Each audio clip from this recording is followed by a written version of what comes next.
Perfecto. Entonces vamos a iniciar cómo optimizar los procesos para incrementar la productividad, ¿no? Este es un caso donde vamos a mostrar tanto la data como el problema y qué se hizo para hacer esta mejora. Bueno, ya me presentaron, así que esta lámina está de más. Esta es una empresa automotriz que quería aumentar el número de citas telefónicas para el servicio de postventa, ¿no? Quería llegar de 300 a 500 citas mensuales porque a más citas obviamente hay más ventas y poder realizar más servicio, ¿no?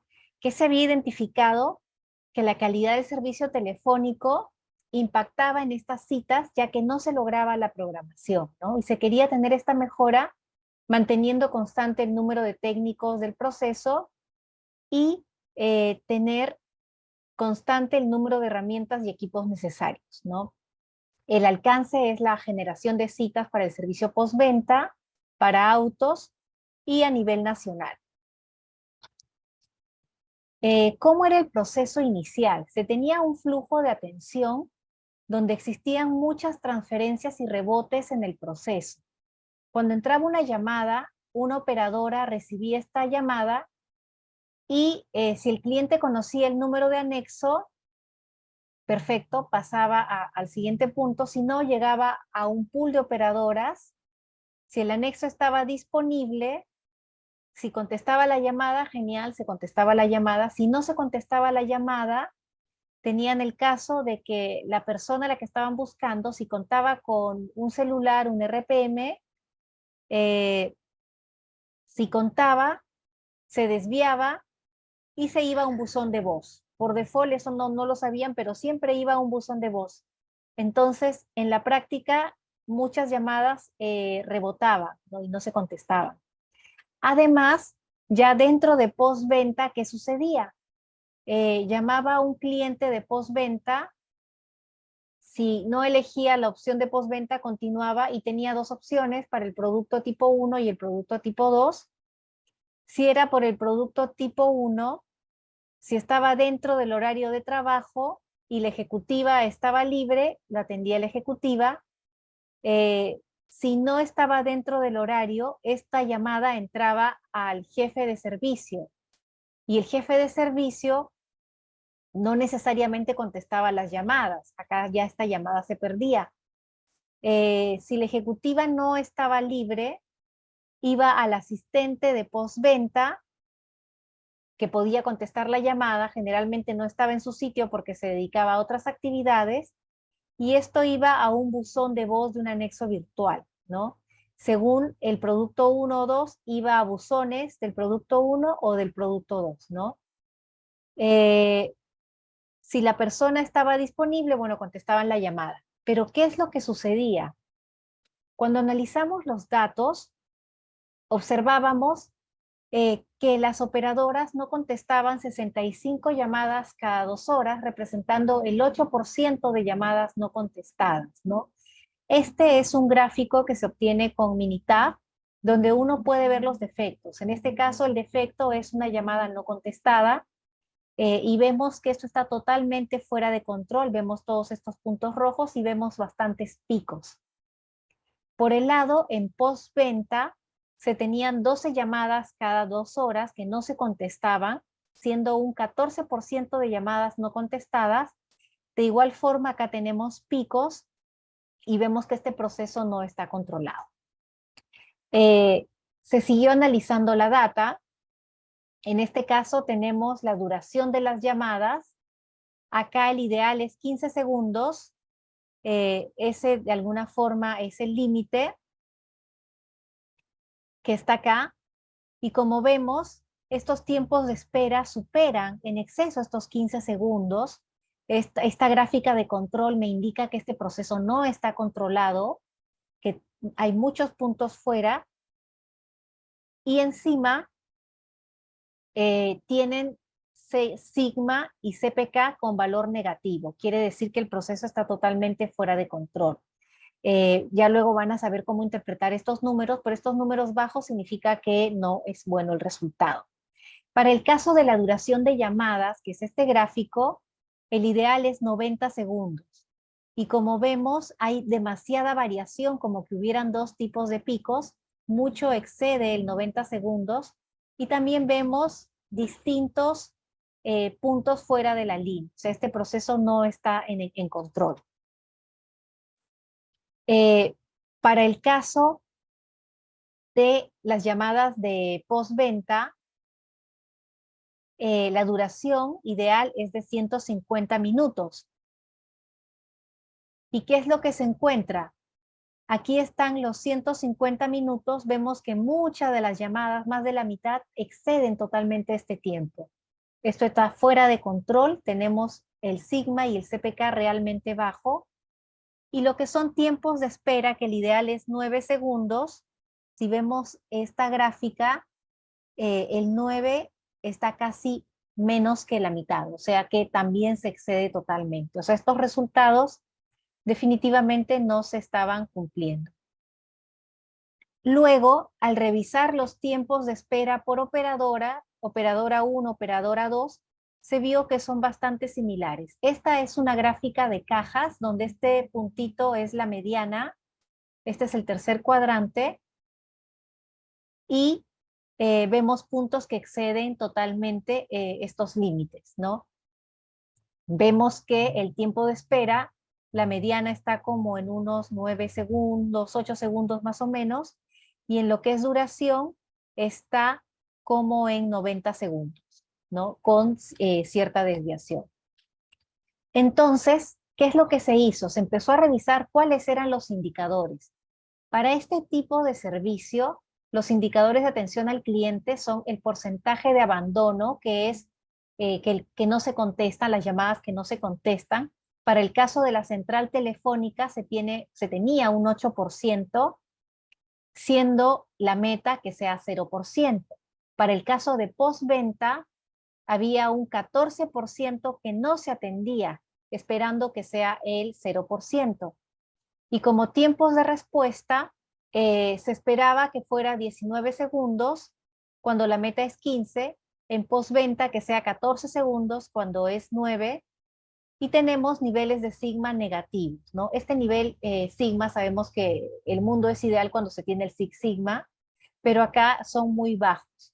En cuanto a duración, la meta es 90 segundos, se tenía 67 segundos, y en postventa se tenía 3 minutos cuando la meta era 150 segundos, ¿no? ¿Cuántas llamadas se tenían sin contestar al mes? 7.150 llamadas no se contestaban, a un promedio de 3 minutos por llamada, son 21.450 minutos. Esto significaba que se necesitaban unas 3 personas adicionales para contestar estas llamadas que quedaban sin atender. Se sugería 4. ¿Qué es lo que se hizo? Se hizo un análisis de causa utilizando lo que es la espina de pescado. ¿Y qué es lo que se encontró? Primero, en la parte que es método, excesiva transferencia entre anexos, ¿no? Esta es la causa raíz. Se definió que primero el flujo de atención no es eficiente, no existe responsable de actualizar este flujo, falta información de las personas de contacto, pero básicamente el cómo se había programado este flujo era el problema. Por otro lado, no había un balanceo de carga, no se había analizado cuántas llamadas era la demanda y cuántas personas se necesitaba, y tampoco había protocolos de respuesta. Las personas contestaban la llamada de diferente manera, haciendo que exista mucha variación.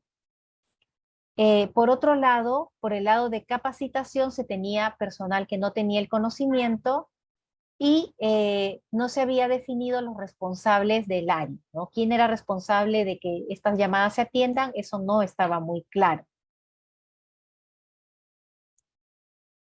¿Qué es lo que se hizo? Se analizó el proceso y se analizó a detalle por qué llamaban los clientes y cómo optimizar este menú para dar una atención más rápida.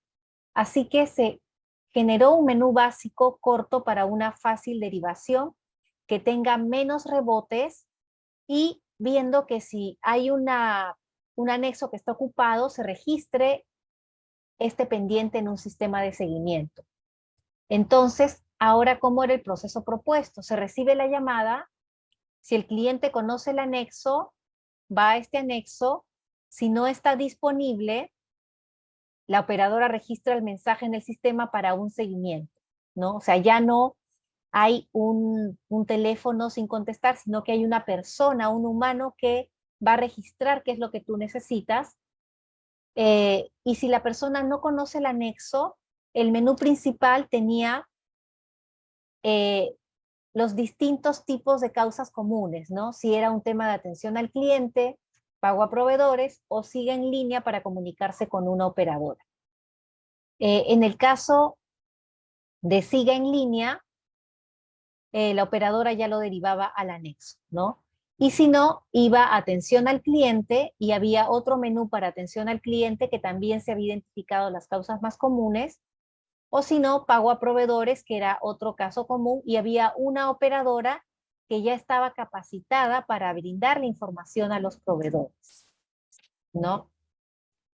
En el caso de postventa, cuando entraba la llamada, había un menú que decía servicio técnico, el 2, sugerencias, consultas y reclamos, y el caso 3, que era el sigue en línea. Y aquí tenemos otro cambio.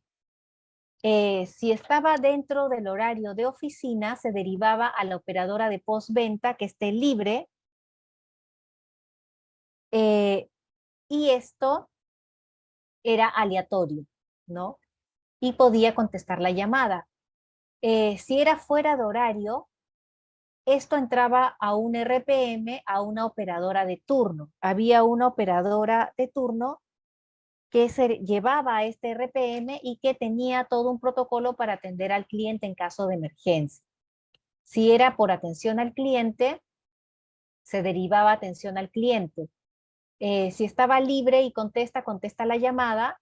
Otro cambio que se hizo fue que en horario de almuerzo se desviaba al anexo del jefe y las personas almorzaban después de este cambio en distinto horario, porque antes de esto las personas almorzaban juntas. Entonces había una franja donde no había una persona disponible para atender el teléfono, ¿no?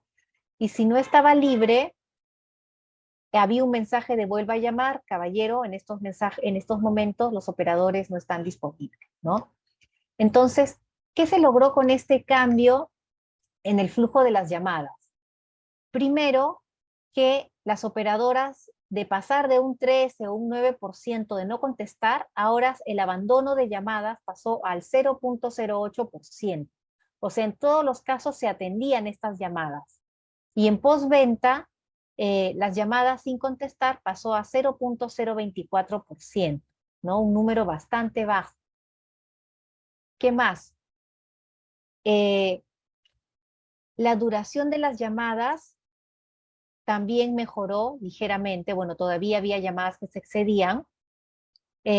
Los tiempos de espera aumentaron un poco debido a que el menú, bueno, tenía más opciones, pero todas las llamadas ahora sí se contestaban, ¿no? Esto se canalizaba mejor. En el caso de postventa, la duración de la llamada, que se había definido 90 segundos, si ven, todo está dentro de los 90 segundos, el tiempo de espera se aumentó un poco, ¿no?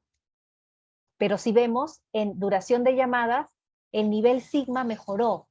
De lo que estaba en 1, ahora llega a 4. Este es un buen indicador, ¿no? Y el CPK ya prácticamente está centrado. ¿Qué más? Bueno, los tiempos de respuesta de las operadoras está casi que parejo, lo mismo la duración de las llamadas. Los tiempos de espera de postventa por cada anexo están casi balanceados. La duración, este anexo dura ligeramente menos, pero está por ahí. ¿Y qué se logró? Al comparar el número de llamadas atendidas al inicio del proyecto y al final del proyecto, se ve claramente que se puede atender una cantidad mayor de llamadas, ¿no? ¿Y esto en qué impactó? Finalmente, ellos lo que querían, lo que buscaban, era incrementar el número de citas. Entonces, al comparar las citas registradas, estas aumentaron notoriamente, ¿no? Y si vemos los indicadores, el porcentaje de abandono pasó de 8% a 0%, mejoró notoriamente, o sea, se logró 0,02%, en postventa de 14% pasó a 0,08%, el tiempo de respuesta sí aumentó de 19 a 22, estos son puntos, no todos se pueden mejorar al mismo tiempo. En postventa de 14 al 29, bueno, también se implementaron otros protocolos. La duración en central telefónica sí disminuyó 54%, y en postventa bajó a minuto 54. Entonces se ve una mejora en los indicadores. Y si se analiza financieramente este resultado, de tener 35% de citas, se pasó a tener 55% de citas, ¿no? De un costo de 96% se bajó a 92%, o sea, se ahorró un 2%, ¿no? Porque se estima que cuando un vehículo entra con cita, hay menos costos porque puedes hacer una mayor planificación, ¿no? Tomando en cuenta el aumento de citas en taller, se encuentra una disminución en los costos de taller, posiblemente por la programación oportuna de trabajos, logrando la disminución de recursos de emergencia y acciones de último minuto, ¿no? Porque ya con una cita se puede programar. ¿Qué otra cosa? Se cumplieron los objetivos de disminución de las llamadas no contestadas y duración de las llamadas, a pesar que el impacto financiero pueda ser 2%, si se considera la facturación mensual por servicios, es un ahorro que puede ser reinvertido en otros proyectos de mejora, ¿no? Igualmente, como tarea pendiente, quedó tomar acciones para disminuir el tiempo de atención de llamadas y continuar con la mejora de procesos, ¿no? Entonces, aquí vemos como una mejora que va acompañada de mediciones, de análisis de causa, de replantear el flujo, finalmente me va a dar resultados no solo operativos, sino a nivel de indicadores y a un nivel financiero. Y eso es. No sé si hasta ahí tienen algunas preguntas. Bien, eso sería la ponencia. Ah, aquí hay una pregunta. ¿Cuánto tiempo tomó la recolección de información? Aproximadamente un mes, ¿no? Tuvimos que coordinar con sistemas para ver, tener disponible la información de los datos de la central, poder interpretar bien los datos. Eh, Aparte de eso, bueno, una vez teniendo la data de los sistemas, se tuvieron que hacer entrevistas, ¿no? Aparte de Minitab, ¿qué otro recurso se puede utilizar para graficar? Bueno, a falta de Minitab se podría hacer también en Excel. Excel cuenta con algunas herramientas de análisis de datos, ¿no? ¿Cuánto tiempo recomienda que como mínimo debe tener como data acumulada para hacer un buen análisis? Depende de lo que se tenga disponible, ¿no? Si se tiene 3 meses de datos, está bien. Un mes también es relevante. Se puede hacer análisis en ambos casos. Además de usar Minitab, diagrama de operaciones, flujogramas y diagrama de Ishikawa, ¿qué más programas se puede usar para el análisis de estos procesos? Bueno, básicamente esas son las herramientas. Están los análisis de causa, los 5 porqués, se puede usar Pareto, entrevistas, observación en sitio, eso básicamente. Y lo principal aquí es conversar con las personas e ir al Gemba. O sea, en algunos casos también hicimos escucha de llamadas, ¿no? Eh, También revisamos la información de los clientes, hicimos análisis de carga de trabajo, ese fue otro punto. Esa información ya es más detallada, no se ha puesto aquí, pero se habló con todas las personas que participan en el proceso, tanto las operadoras, las ejecutivas de atención. Observamos que, por ejemplo, al hacer el análisis de carga de trabajo de la ejecutiva de atención, ella no solo se dedicaba a atender clientes, sino que tenía muchas tareas donde estaba fuera del teléfono. Tenía que, por ejemplo, hacer pedidos de útiles, pedidos de herramientas, eh, y otras actividades, ¿no? Lo mismo la asistente de gerencia de postventa casi no estaba en su sitio porque estaba coordinando, entonces una derivación a ella no era lo más práctico. Y también las personas a las que se derivaba los anexos normalmente estaban atendiendo clientes de manera presencial, entonces no podían atender estas llamadas, ¿no? Se hizo el análisis de carga de trabajo, se revisó distribución de funciones y ahí es que se hizo esta mejora. No sé si tienen alguna otra consulta. El uso del Power BI sería un programa de análisis de datos que podría complementar y resumir el uso de gráficas mencionadas en la exposición. El Power BI te ayuda a mostrar las gráficas en indicadores, en Py, pero no te brinda cierta información estadística como el nivel sigma, el CP y los diagramas de gráfico de control, ¿no? El Power BI te ayuda para ver la información de manera resumida, los indicadores, pero cuando analizas el proceso y quieres ver la variabilidad, tienes que necesariamente usar estas herramientas, ¿no? Acá veo otra pregunta: ¿cómo podría mejorar si una empresa tiene el problema de que su materia prima está cotizada en dólares para fabricar góndolas o el trigo para la fabricación de harina? ¿Cómo podría mejorar ello ya que son factores externos? Bueno, cuando hay un problema que no es muy claro, normalmente se pregunta a los expertos técnicos o otras personas del sector, ¿no? Se podría utilizar una compra anticipada, comprar a futuros, negociar con proveedores, de repente por volúmenes, pero ese tipo de respuestas son más especializadas dependiendo de ese sector y ese proceso, ¿no? Yo iría con los expertos de esa área o del sector para validar si estas acciones u otras podrían ser las mejores en ese caso. No sé si tendrían alguna otra pregunta. ¿Qué otras metodologías son eficientes en la mejora de procesos? Bueno, está Lean, la metodología Lean, está la metodología Six Sigma. Esas dos son como las principales, ¿no? Dentro del Lean no solamente son herramientas, sino que es una filosofía de mejora continua. Tiene algunas herramientas que se enfocan mucho en el Gemba, en ir al lugar donde suceden las cosas, de alguna forma en empoderar a las personas. Y el Six Sigma se enfoca mucho en analizar data y determinar qué variables son las que realmente influyen en un resultado, ¿no? ¿En una empresa de servicios del sector educación se pueden utilizar los mismos programas? Sí, por supuesto.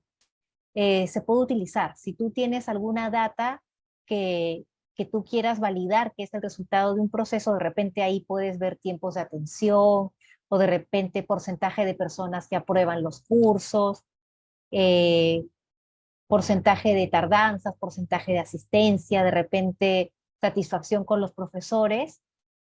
Tú puedes tomar estos programas y hacer este tipo de mediciones, ¿no? Dentro del proceso de distribución de una empresa logística, ¿qué cuellos botellas se pueden presentar para poder adherir a algunos procesos que ayuden a incrementar la productividad? Eh, bueno, los cuellos de botella van a depender mucho de cada empresa, ¿no? Eh, Podrían estar tanto en la data como en la parte operativa, ¿no? En distribución podrían tener cuellos de botella de repente porque tienen picos, de repente fines de semana, o cuando son campañas especiales, tipo Día de la Madre, 14 de febrero, Navidad, que todos piden al mismo tiempo, entonces no se dan abasto para hacer el picking y hacer esa distribución, ¿no? O podría ser de repente en la parte de llenar los camiones oportunamente, o si hay tráfico, tendrían que analizar la data. ¿Qué herramienta específica se usa para análisis de carga laboral? Se utilizan unas plantillas, normalmente se le pide a las personas que completen la data con las actividades que realizan, cuánto tiempo les toma y el volumen, y luego se hace una validación. Se toma distintos muestreos y observaciones para validar esa data, ¿no? Indicadores que sí o sí son clave en transporte, más aún si es flota propia, ¿no? Eh, Ahí tendría que ser primero el cumplimiento de la ruta, ¿no? Porque normalmente hay una planificación de una ruta, ver si esa ruta se cumplió o no. Otro podría ser el porcentaje de qué tanto se está llenando el camioncito o el contenedor, ¿no? De repente se está haciendo un viaje y se está llevando una unidad casi vacía que está paseando por toda la ciudad. Entonces es importante saber el porcentaje de ocupación del vehículo, ¿no? Qué tanto está ocupado, si se cumple la ruta, los tiempos de espera en el punto de entrega, ¿no? Muchas veces por temas administrativos o de requisitos del cliente o de no coordinar con el cliente, llega la unidad al punto de entrega y ahí no lo atienden inmediatamente, sino que podría tener esperas de media hora, 1 hora, 2 horas, o que sencillamente no lo atiendan. O por temas de tráfico, que no se cumpla la ruta, ¿no? Entonces, básico, saber si la unidad está yendo llena o está yendo vacía, si se está cumpliendo la ruta y los tiempos de espera, los tiempos de descarga y los tiempos de carga. Eso es importante, ¿no? Y también, de alguna manera, medir las entregas efectivas, ¿no? Y si se cumplen con los requisitos para luego hacer el cobro, ¿no? Muchas veces las compras, el proceso de distribución te brinda requisitos con los que luego puedes presentar una factura, ¿no? Si esos requisitos no se completan adecuadamente, van a haber demoras porque la documentación de repente se entregó tarde y no se va a poder facturar, ¿no? En la actualidad, el uso de aplicativos para compra por delivery se ha incrementado notablemente, específicamente supermercados, y un caso crítico es el transporte, ya que en horarios de mayor demanda no tienen capacidad. ¿Qué plan de mejora se podría aplicar? Eh, Más que plan de mejora, metodología. Tú puedes hacer un análisis a través de Lean, eh, y para eso tendrías que definir primero cuál es el problema que quieres resolver, definir algunos líderes, ir al Gemba, observar qué ocurre y con eso ver qué se puede mejorar. Y también puedes hacer análisis de datos, ¿no? Cuántas rutas hay, cuántas entregas oportunas tienes, ¿no? Hay software o metodologías para tener planificada la demanda de un producto o tener control de inventario, ya que la empresa no cuenta con mucho recurso monetario para contar con una persona encargada de ello como demand planner o similar.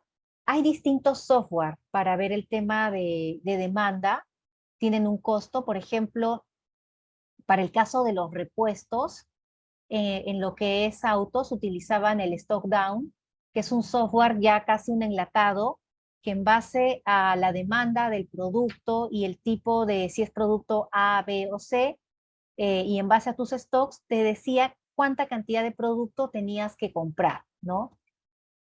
Si hay softwares en el mercado, sugiero revisar bien y cuáles son los que se usan para ese rubro. Quería agradecerles por esta oportunidad y también por las preguntas. Siempre es bueno porque uno puede ir aprendiendo más, mejorando distintos procesos y siempre conocer metodologías nos va a ayudar a hacerlo más rápido, a hacerlo mejor y la idea es que las empresas peruanas cada vez tengan mejores estándares, ¿no? Y muchísimas gracias, espero verlos dentro del diplomado.